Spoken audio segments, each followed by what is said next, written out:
Hello guys, the elevate ranker classes में आपका स्वागत है। जिसमें मैं आपके लिए 2023 के अभी जो पेपर हुए थे फाइनल के 9th क्लास का, मैं उसमें साइंस का पेपर लेकर आई सॉल्व कर कर। तो जिसमें कि मैं आपको बताऊंगी कौन सा करेक्ट था और कौन सा इनकरेक्ट था। इसमें भी कुछ बच्चों की कंपार्टमेंट भी आई है, तो वो पेपर भी लेकर आऊँगी मैं सॉल्व। तो अभी फ़िलहाल के लिए मैं फ़ाइनल एग्ज़ाम का साइंस का पेपर लेकर आई हूँ और द एलिवेट रैंकर क्लासेस में मैं आपको सॉल्व कराऊंगी और बताऊंगी। तो मेरी वीडियो को लाइक करो, शेयर करो, सब्सक्राइब करो।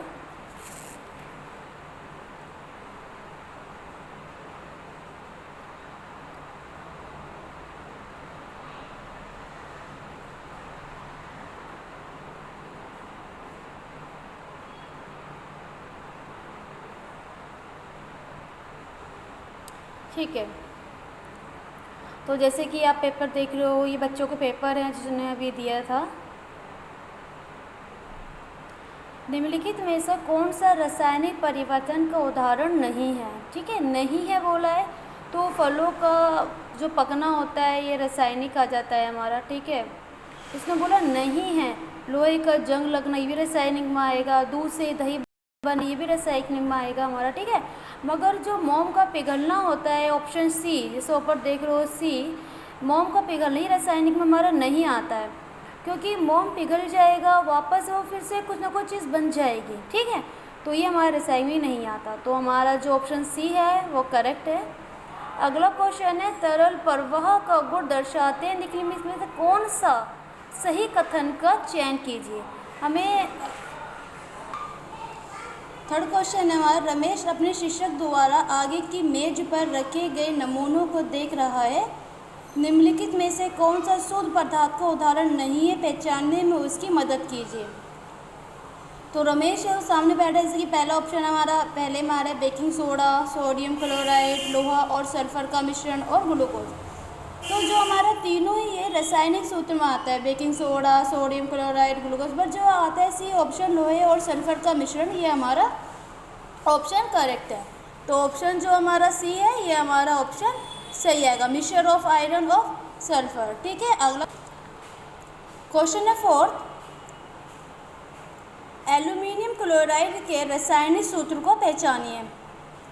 जो रासायनिक सूत्र जो है वो पता, identify the chemical formula of aluminium chloride. तो इसका जो ऑप्शन डी है ये वाला AlCl का 3, ये ऑप्शन हमारा एकदम सही आएगा। सोडियम क्लोराइड में कितने तत्व उपस्थित होते हैं? तो हमारा जो सोडियम जो होता है हमारा सोडियम हाइड्रोक्साइड, इसके अंदर हमारा NaOH होता है, जिसमें कि Na1 हो जाता है, O हमारा सेकेंड और H 3 हो। ठीक है, तो इसको जो ऑप्शन ए है यानी 3, ये ऑप्शन एकदम करेक्ट है कि 3 आएगा इसके अंदर। तत्व जो होते हैं इसके अंदर 3 होते हैं। एंड 4 क्वेश्चन है इसके अंदर,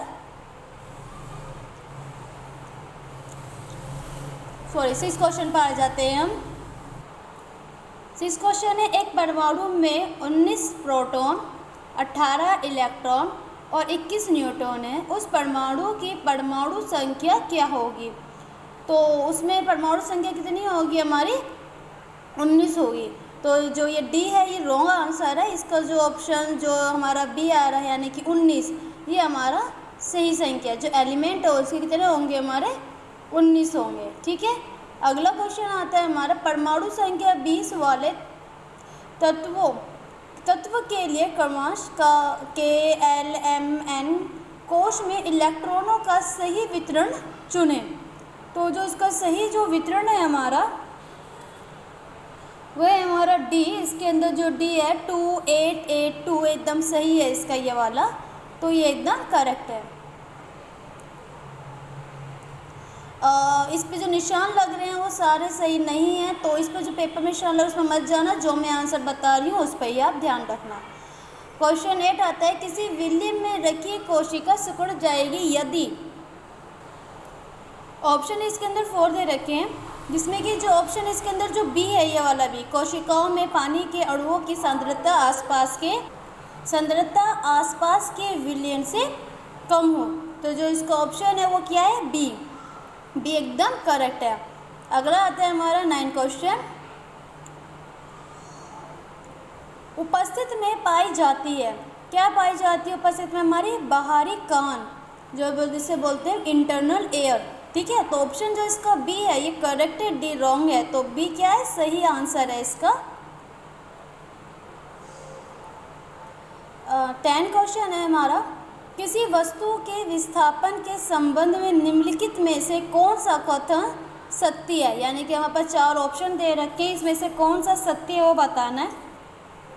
जो सी है, यानी कि विस्थापन में परिमाण होता है लेकिन कोई विशिष्ट दिशा नहीं होती। ठीक है, जो उसका जो विस्थापन है उसमें क्या होता है? परिणाम तो होता है लेकिन कोई विशिष्ट दिशा नहीं होती। तो इसका जो 10th का है जो हमारा, वो सी एकदम राइट है। ठीक है, सी हमारा एकदम राइट है। 11 पर आते हैं क्वेश्चन।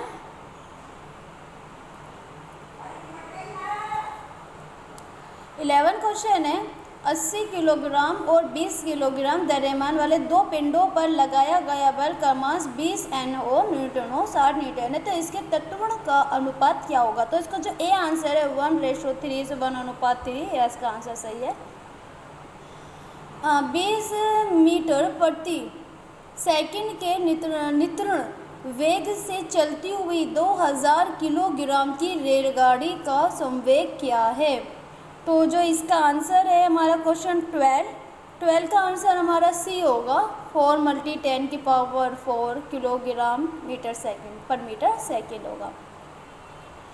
3rd क्वेश्चन आता है हमारा, एक संगीत समारोह में ऑर्केस्ट्रा बजाने से पहले एक सितार वादक सितार की डोरी के तनाव को समायोजित करने की कोशिश करता है और डोरी की उपयुक्त ढंग से खींचता है। ऐसा करके वह क्या समायोजित करता है? तो ऐसा क्या करता है? सबको तार वार सबको एकदम सही कर लेता है। तो जो अन्य संगीत वाद्य यंत्रों की आवृत्तियों के साथ सितार की आवृत्ति, जो और भी जो बजाते हैं उनके साथ अपनी जो फ्रिक्वेंसी होती है वो, और जो म्यूज़िक होते हैं उनके साथ लेने के लिए उन सब का वो करता है। ठीक है, तो इसका आंसर था वो है डी 13 एंड 14 पर आ जाते हैं हम। 2 लगातार सुरंग अथवा गर्त के बीच की दूरी x है, इस तरंग का तरंग दैर्ध्य कितना होगा? तो इसका जो आंसर है वो है बी, यानी कि x ही होगा उसका भी। ठीक है, 15 क्वेश्चन पर आ जाते हैं। 15 में निम्नलिखित में से कौन सी 3 बृहत पोषक तत्व पौधे की वृद्धि के लिए आवश्यक है? तो जो इसका जो बी है NPK, ठीक है, ये एकदम सही आंसर है NPK। ठीक है, तो इस पर टिक कर देना आप। एंड 15 क्वेश्चन हो चुका है हमारा। 16 पर आ जाते हैं हम।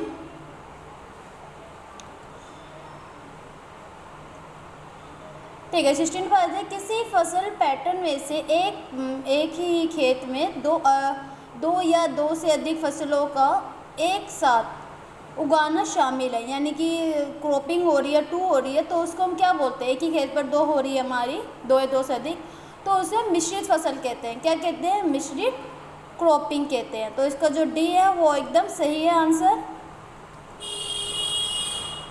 एंड 17 पर आ जाते हैं। 17 क्वेश्चन है हमारा, दुधारू पशुओं को संतुलित आहार दिया जाता है। संतुलित आहार दुधारू पशुओं के दूध उत्पादन को बढ़ाता है। तो क्या करता है? तो 17वें का जो ए आंसर एकदम राइट है कि दुधारू पशुओं को संतुलित आहार दिया जाता है। 18 है हमारा, एक वस्तु तैरती यदि वह तरल की मात्रा को विस्थापित करती है जिसका वजन वस्तुओं के वास्तविक वजन से अधिक होता है। या सेकंड है, तैरते समय वस्तु नीचे की ओर कोई नेट बल अनुभव नहीं करती। तो हमारा जो 18 यानी कि 18वां, तो इसमें देखा जाए तो इसका आंसर मैं लास्ट वाली वीडियो में बताऊंगी। ठीक है, इसका कुछ मैं आपको एक्सपेरिमेंट करके बताऊंगी कैसे कैसे होता है। ठीक है, तो इसका मैं आंसर लास्ट वाली वीडियो में बताऊंगी। एंड हम आ जाते हैं 20 क्वेश्चन।